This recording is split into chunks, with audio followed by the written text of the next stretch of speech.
at least. Your hair's got longer. Yeah, I need a post-COVID haircut for sure. What was your initial reaction when you found out that your old team was coming to your new ballpark? Well, it's kind of like something you kind of expected, that the political forces would get together and want to do something like this. I mean, as was mentioned, Oregon doesn't deserve a 21 seed given their record in a lot of people's eyes. You could say the same for Clemson. You could say the same for Washington not being 16. There's a lot of things that could have been and maybe should have been, but they weren't.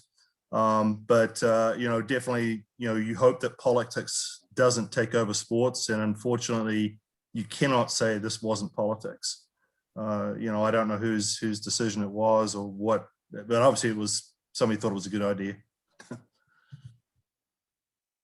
It's going to create a lot of interest. That's what they want. All right, let's go to Dennis next. Hey, Coach, I'm not even going to ask you about Oregon, believe it or not. Okay. The NCAA just saying that it's out of their hands now. That's up to 100% capacity, no mask, no social distancing from their standpoint. Do you know if that necessarily for sure means you guys can open it up full, or is that something that you're going to have to wait for? No, that's the first I've heard of it at 100%. The last I heard it was 50. All I know is that early in the week when ticket sales opened up, we had some people try to get on at 9 o'clock when it opened, and it span and it sold out within minutes. So obviously there's a people who want to see this game live and want to see it in person. So I can't wait to see it at 100%. And one of the tough things about COVID, when we came here, in 2019, we actually sold out our last 7 games of the season, and we were doing well into 2020. We'd planned to put seating in the outfield and the right field and expand the capacity up to around 1,600, 1,700 because the demand was there, and all of a sudden COVID hits. And so all we can hope for is, and we're grateful that we're playing again. That's the number one thing, is playing somewhere, playing again, playing in the postseason. And it's going to be great if we can get a full capacity. That'd be awesome. Yeah, and just to be clear, I know it's now solely up to the local health authorities. It sounds like, I don't want to put words in your mouth, but it sounds like you would be comfortable with a packed house, correct? Absolutely. I think I don't know if they're going to have any requirements as far as vaccinations go. I don't know if that's going to be part of it or not. I know that, our team is completely vaccinated, which is great. That's, safety is a big thing, of course, especially when you bring in 4 other teams in, and you never know. But hopefully we have a mind towards safety, and if it is something about everyone has to wear masks if they're not vaccinated, I don't see a problem with having a full house. Thanks, Coach. All right, James, let's go to you next. Mike, obviously you heard my last question there to Lauren, where I'm sure life really did move on for everybody on all sides of this for the last couple of years. Any point for you on Sunday where did this, frankly, unfairly rip off some scabs and bring back some, it was a very emotional transaction, what happened a couple of years ago. Did this bring back old wounds in any way for you? Well, not necessarily. It's something like you expected was going to happen sooner or later. And we've all moved on with it. I think that, obviously it was very tough to leave Oregon, especially for the program that had been built and the program that was in place and the fan base, and things were going great. And just unfortunately, we weren't able to work out something that was mutually, beneficial for both parties, as far as myself and the AD. But we've moved on, and right now it's been difficult to kind of restart that. In some ways, it's a lot tougher than what I thought it would be. We had a great start, obviously, by bringing in some Oregon players, but some of the better, some good players coming into the program have certainly helped us. But we're still a year or 2 away from starting to get the program where I think it's going to be at a higher level than it is right now. I think, obviously last year was a very, very good team, and we would definitely probably made a run at in the World Series, if we'd got there. If everything has to fall into place, don't get me wrong, you can have a very good team and not make it if things don't go your way and you don't play well. But things were lining up pretty well. We'd beaten some really good teams, and unfortunately it didn't finish that way. And we've struggled this year to get back to that level. Obviously missing, Miranda Elish was big for the program. But in some ways, it's had other people step up. Sherry Leary's lifted her game. She's doing great. I think she's getting stronger as the year goes on. And obviously our hitting is pretty good.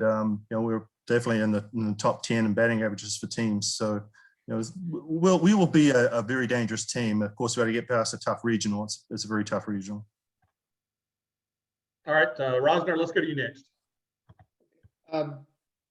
As somebody who's in the entertainment business to some degree, can you accept on that level that maybe the NCAA would arrange this for entertainment purposes, a Texas, Oregon thing? Well, you have to ask yourself, is that ethical?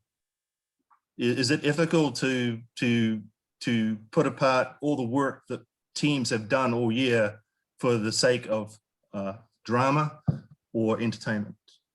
Does it happen in other sports? I mean, I don't know I don't know that much about the NCAA basketball. I don't know that much. Hopefully it doesn't happen in football. Why is it happening in softball?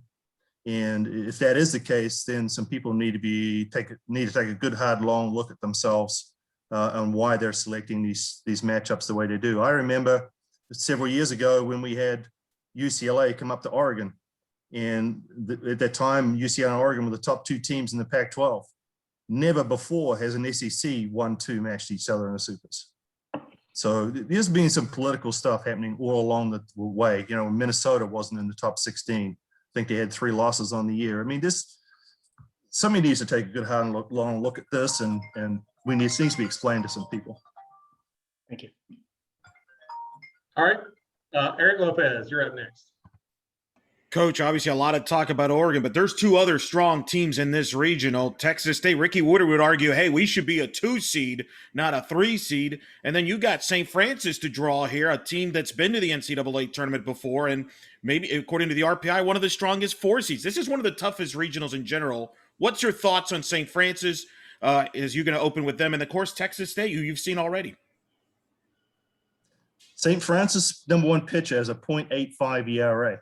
Okay, I think that says a lot right there. And just looking at her stuff, she's got a good rise ball, she's got a good curveball, she's got a really good changeup. Definitely not looking past St. Francis, I'll tell you that, because maybe they don't have the depth of hitting that we do, but they certainly have a player hitting in the mid 400s. Maybe don't have the depth that we do, but you throw a shutout and you're going to win. So unless we score, we're in trouble. So we definitely know how good St. Francis is. And like you said, they've been there before, so it's not going to be, starry eyes for them. And then, of course, we've played Texas State a couple of times, and Jessica Mullins can throw. She's really good. And, so there is this, as you said, this is a pretty tough matchup as far as pitching goes. There's good pitchers on all 4 teams, and hopefully they don't go too many extra inning games and throw it off schedule. But no, definitely point taken. This is it's not just Texas and Oregon. There's 2 other teams that are going to have something to say about it. All right, we'll go to Jeff Barker next, and then we've got Ryan James and Jeff Jones after that. Hey, Mike, kind of a 2-parter here. I guess the first part would be, you were talking about a packed house earlier. Just how excited are you for the players from all the teams that are going to be here this weekend to play in front of a really good crowd, whether it's completely packed or not? And then the other one would be the weather doesn't look great right now. Do you kind of have a plan for that? I know that's sort of just what happens this time of year in these regionals and super regionals. Do you have a plan for if you guys get stuck in a long weather delay, or how do you go about kind of trying to not think about it too much, but then also prepare for that?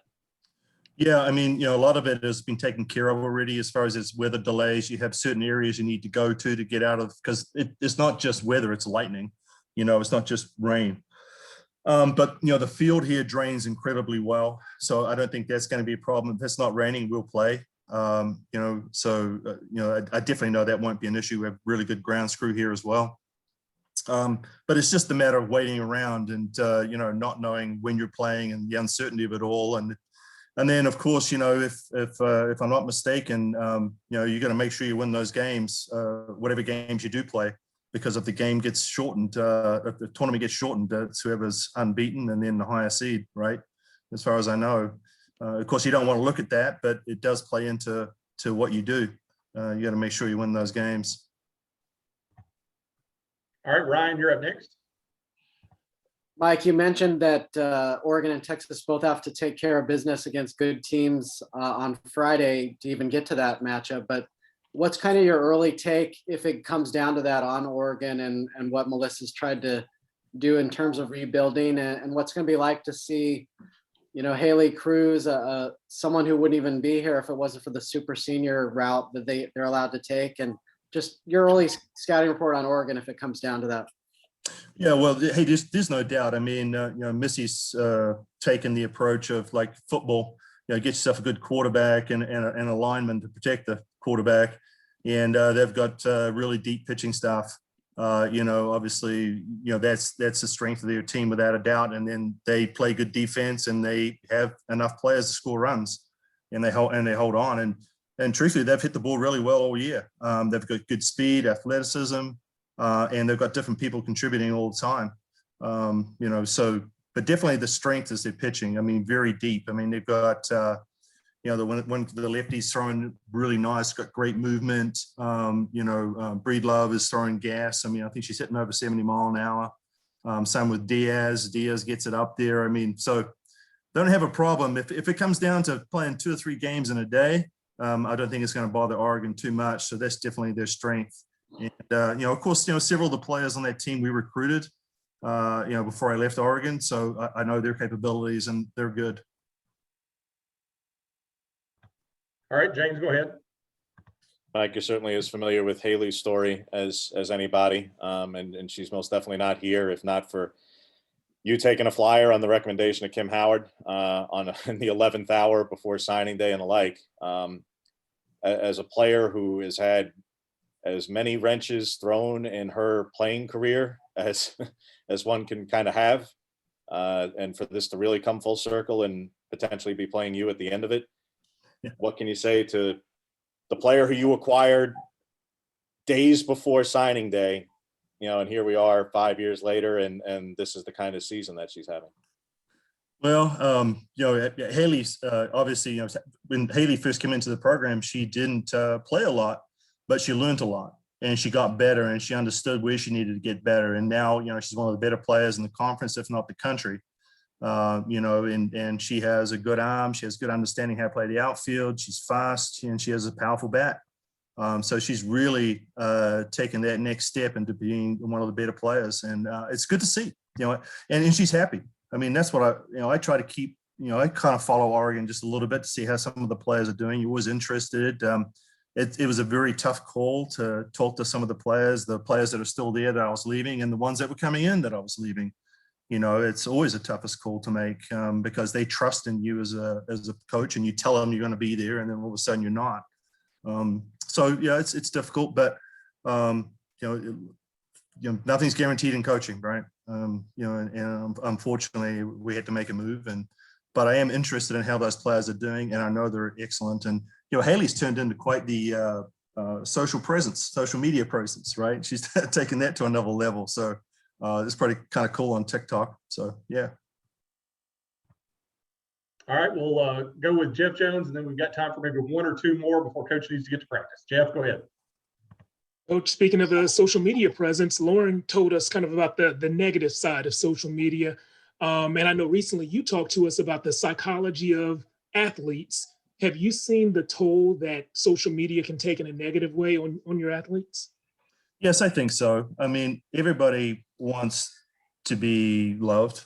Everyone wants everybody to be thought of in a good way. And unfortunately, some of these people, and we're even seeing it, and it's kind of, I don't like this. You go to some of these places and they read out the NCAA statement about fairness and all this other stuff. And it's just words because you get out there and there's grown men who are throwing insults at these young women. And if it was your daughter, you would be absolutely flabbergasted on what's going on. And yet, when I approach the umpires about it, they say, well, it's not our job. Well, whose job is it? I mean, do we want you've heard the stuff that happens at football games, right? I mean, how can you take your kids and your family to a football game and listen to some of the trash that comes out of people's mouths? And we're tuning into the same kind of thing in softball. Some of the stuff that's being said at some of these places, I'm not going to name places because they know who they are. And it's disgusting. So, and yet you got the same thing happening on social media. They're trying to goad these players into saying something they shouldn't say, and they're just trolling for reaction. And so the best thing to do that is just not to argue with them, is not to listen to them, and not to read it, because coming from uninformed people, it makes no sense.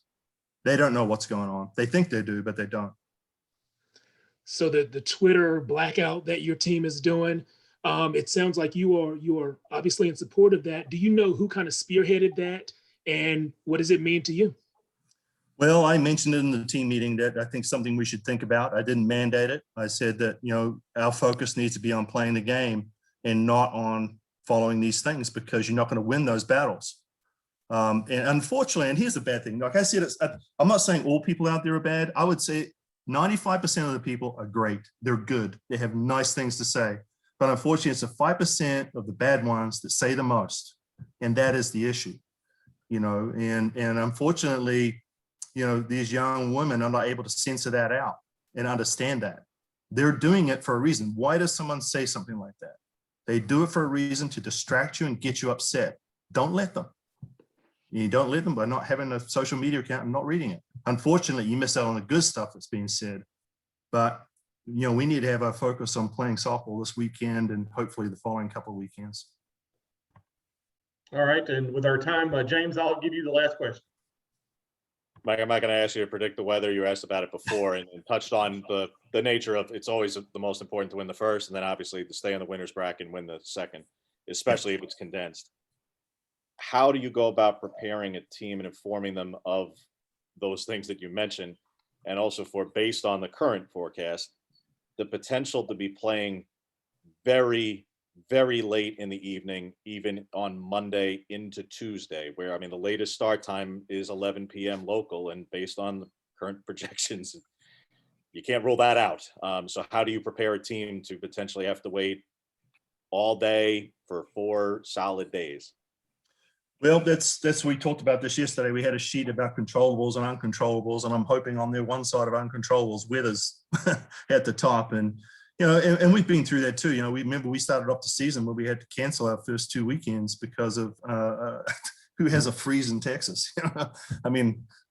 So that kind of stuff happens, and we have to understand that you've got to wait. The game's going to come. If we're going to play, it's going to come, and so you can't get anxious about it. You just got to sit around. Fortunate enough, we're at home. I think that definitely helps when you're at home and you don't, not on the road as much. And so again, we've informed them that we have to worry about things we can control. All right, with that, Coach, thanks